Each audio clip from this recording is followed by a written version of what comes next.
Hello everyone, welcome to my vlog. तो अभी रात के बज रहे हैं 11 और अभी मैं अपना स्टडी व्लॉग बना रही हूँ। अभी मैं पढ़ रही थी लेकिन अभी से मैं बनाना स्टार्ट करूँगी।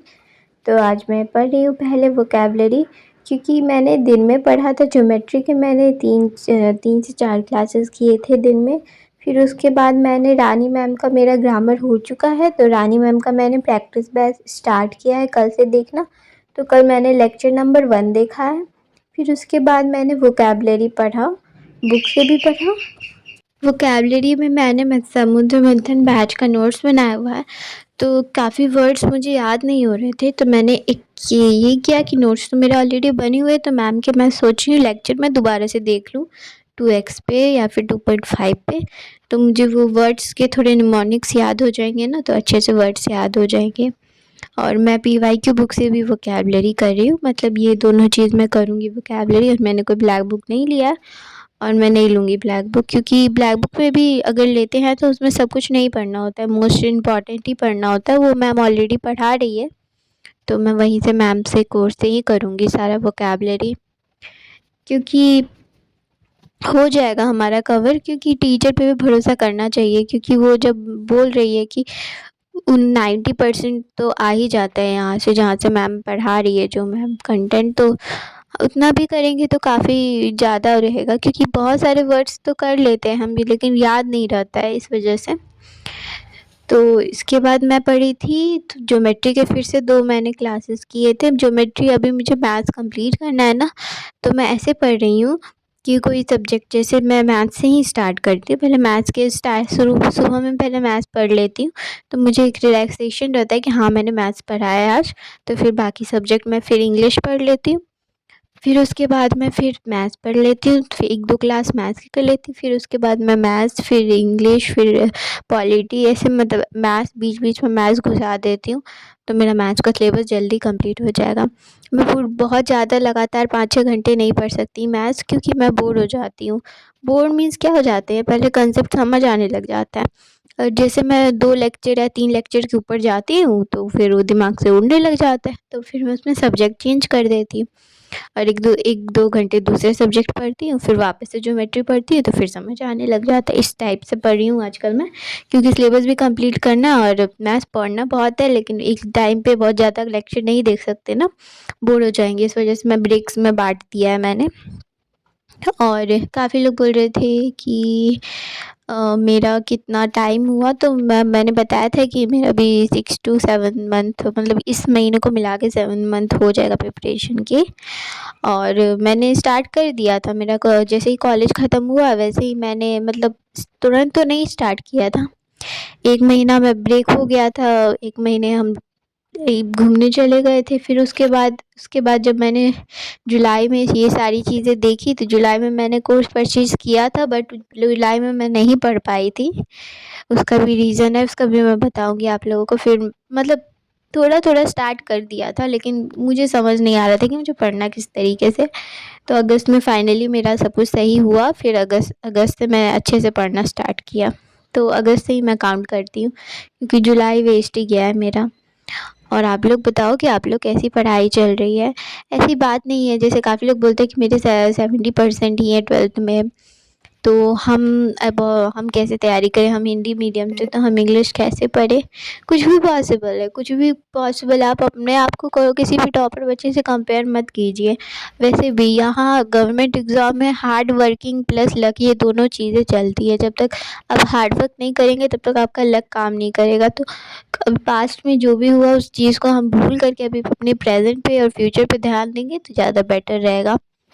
और एक एक कमेंट और था जिसमें वो पूछ रही थी कि किसके सब्जेक्ट से, किसके चैप्टर से स्टार्ट करें। तो इतना परेशान होने की बात नहीं है, आप एक-एक चैप्टर ले लो। मैथ में परसेंटेज ले लो, इंग्लिश में पार्ट्स ऑफ स्पीच ले लो, नहीं तो आप वर्ब से भी स्टार्ट कर सकते हो। तो हर टीचर का अलग-अलग चैप्टर होता है स्टार्ट करने का, तो जिन टीचर से मैं पढ़ी उस हिसाब से मैं चूज़ की हूँ कि मुझे ऐसे पढ़ना है। और मेरे इंग्लिश के तो नोट्स बन गए, ग्रामर के भी और वोकैबुलरी के भी, अब उन्हें रिवीजन करूँगी। तो अभी मैंने इसको रिवीजन भी किया था आज मैंने, अभी इसके बाद मैथ्स पढ़ लिया था मैंने पहले, फिर उसके बाद मैं अभी इसके बाद भी पार्ट ऑफ स्पीच वापस से स्टार्ट करूँगी ग्रामर, क्योंकि पढ़ तो लिया था पहले लेकिन अब फिर से रिवीजन करना बहुत ज़रूरी है। और उसे मैं एक बार रिवीजन नहीं कर, अभी मेरा फर्स्ट रिवीजन चलेगा, फिर इसके बाद मैं 2-3 बार और रिवीजन करूँगी। काफ़ी ज़रूरी होता है रिवीजन करना, रिवीजन नहीं करेंगे ना तो हम चीज़ें भूल जाएंगे। तो अभी मैथ्स का देखती हूँ कितना हो पाता है इस मंथ में, लेकिन अगले मंथ से मैं रिवीजन स्टार्ट कर दूँगी। जो चैप्टर बच जाएंगे उन्हें साइड करके रिवीजन स्टार्ट कर दूँगी। देखती हूँ इम्पॉर्टेंट कर लूँगी अभी, क्योंकि अभी मेरा ज्योमेट्री के मेरे लगभग अभी बचे हैं 19 लेक्चर। अभी 61 पे हूँ मैं, तो 19 लेक्चर बचे हैं। और उसके बाद अलजेब्रा है मेन और 2D मेंसुरेशन मेन, ये 3 तो मोस्ट इम्पॉर्टेंट बचे। उसके बाद 1-2 छोटे-छोटे चैप्टर्स हैं, तो कैसे भी ट्राई करूँगी कि मेरा जल्दी मैथ्स हो जाए। और एक बार ये हो गया ना तो मुझे थोड़ा-सा कॉन्फिडेंस आएगा अपने ऊपर, और फिर मैं इन्हीं को बार-बार मतलब ये शीट्स के क्वेश्चन बार-बार लगाऊँगी। मेरे पास है पिनाकल मैथ्स की, उसको मैं अभी साइड कर दे रही हूँ, साइड कर दी हूँ, उसको मैं अभी नहीं बनाऊँगी। मैं ओनली इंग्लिश की जो पीवाईक्यू ली थी मैंने इंग्लिश की बनाऊँगी, जीके की बनाऊँगी और रीजनिंग की बनाऊँगी। मैथ्स की मैं अभी नहीं बनाऊँगी। मैथ्स की जब तक मैं शीट्स को 1 बार या 2 बार प्रैक्टिस नहीं कर लूँ, दिमाग में सारा कंसेप्ट नहीं सेट हो जाए, तब फिर मैं स्टार्ट करूँगी पिनाकल वाली बनाना, क्योंकि इसमें मिक्स दिए हैं ना तो कन्फ्यूज़न होता है थोड़ा इस वजह से। तो अभी मैं ज्योमेट्री पढ़ रही थी, दिन में भी काफ़ी ज्योमेट्री पढ़ा था। अभी मैं सोची कि 1-2 लेक्चर ले लेती हूँ, फिर दूसरा सब्जेक्ट स्टार्ट करूँगी। ऐसे मेरा ज्योमेट्री भी हो जाता है और दूसरा सब्जेक्ट भी हो जाता है। इस तरीके से आप भी पढ़ सकते हैं। अगर आपको बहुत ज़्यादा मैथ का सिलेबस बटा गया है ना, तो आप 2-2 मतलब 2-2 पार्ट में करो। और एक वीडियो को मैं वैसे देखती हूँ 2x पे देखती हूँ, क्योंकि मुझे समझ आने लग गया सर का पढ़ाने का तरीका, तो मैं इसके साथ फ्रेंडली हो गई हूँ उस तरीके के साथ, तो मैं जल्दी भी वीडियो देखती हूँ तो मुझे समझ आ जाता है। तो आप लोग भी 2x पे देखोगे तो 2 वीडियो हो जाएगा आपका, कितना 1.5 घंटे में हो जाएगा आराम से। तो उसके बाद मैं पढ़ रही थी इंग्लिश में मैं कर रही हूँ पार्ट्स ऑफ स्पीच रिवाइज, और मैंने थोड़ा हाइलाइटर ले लिया है, क्योंकि उस टाइम जब मैं लिख रही थी ना तो मैंने काफ़ी इंपॉर्टेंट चीज़ें उतनी मतलब हाईलाइट नहीं की थी, तो उस टाइम मैं ऐसे ही पढ़ रही थी। अब मैं पढ़ूँगी तो मैं इसको हाईलाइट कर लूँगी, जो इम्पॉर्टेंट मैम ने कंसेप्ट बताए। तो इसको मैं दोबारा पढूँ ना तो मुझे ईज़ी रहेगा कि मुझे इसमें से क्या-क्या चीज़ें पढ़नी है और क्या-क्या नहीं पढ़नी है। तो 2-3 बार पढ़ूँगी ना तो सही रहेगा। तो नोट्स बनाने का यही फ़ायदा होता है कि जब हम जो चीज़ें को दोबारा पढ़ते हैं ना, और मैं सेम वही लेक्चर मैंने चला दिया था स्पीड में मैम का, तो खुद भी पढ़ रही थी और वो सुनाई भी दे रहा था, तो जल्दी-जल्दी कवर हो रहा था। तो आप लोग ऐसे ट्राई कर सकते हो। तो इसके बाद मैं पढ़ूँगी, मैंने सोचा है कि मैम के मैं मैराथन भी देखूँगी, एरर के, सेंटेंस अरेंजमेंट के, और नरेशन, पैसिव एक्टिव, तो ये सब के भी मैं सोची हूँ कि मैराथन भी देखूँगी। तो अभी प्रैक्टिस बैच तो मैम का एक-एक लेक्चर मेरा डेली का चलता रहेगा। वो ये अगर ये लेक्चर हो गया कंप्लीट तो मैं मैम का पुराना वाला रिकॉर्डेड है तो 3.0 का देख लूँगी, एक-एक मैं चलाते रहूँगी। एग्ज़ाम तक एक-एक मैं देखूँगी मैम का प्रैक्टिस बैच, एक-एक थोड़ा-सा मैं उसके शीट्स निकलवा लूँगी, जो-जो मुझे देखना रहेगा 10 दिन का एक बार में निकलवा लूँगी, फिर मैं आगे का करूँगी। तो ऐसे मेरा इंग्लिश इम्प्रूव होगा। इंग्लिश और मैथ्स में भी मैं ज़्यादा फ़ोकस्ड हूँ, मुझे पता है कि रीज़निंग और जीके पे भी फ़ोकस करना है। तो मैं ट्राई कर रही हूँ ना कि एक बार में चारों सब्जेक्ट का मैं सिलेबस से नहीं ख़त्म कर सकती, 2 सब्जेक्ट का मैं ट्राई कर सकती हूँ कि हाँ मेरा हो गया है कंप्लीट।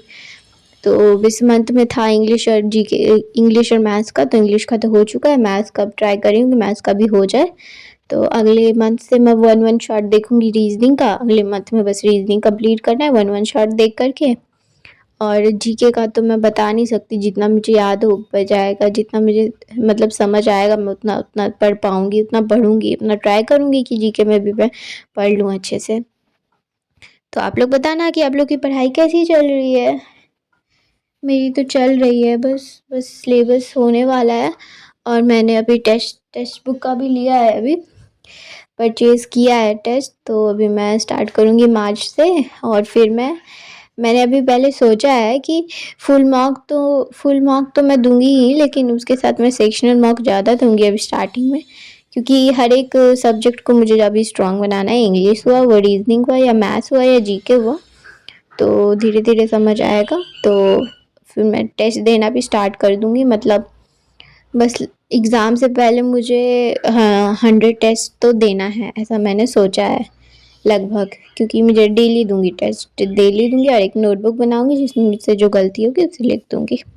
अगर आप लोगों को मेरी वीडियो अच्छी लगी तो मेरे चैनल को सब्सक्राइब करना, लाइक करना और शेयर करना, और इसी तरह आप लोगों को जुड़े रहना है, मेरे साथ मोटिवेटेड रहना और पढ़ते रहना है। और आप लोग भी सजेशन दे सकते हो और मैं भी सजेशन देती रहूँगी कैसे पढ़ना है, हमें स्मार्टली भी पढ़ना है, हार्ड वर्क भी करना है और कंसिस्टेंसी तो रखनी ही है, वो सबसे ज़्यादा इम्पॉर्टेंट है। तो आप लोग भी अच्छे से पढ़ते रहिए और मैं भी पढ़ते रहती हूँ।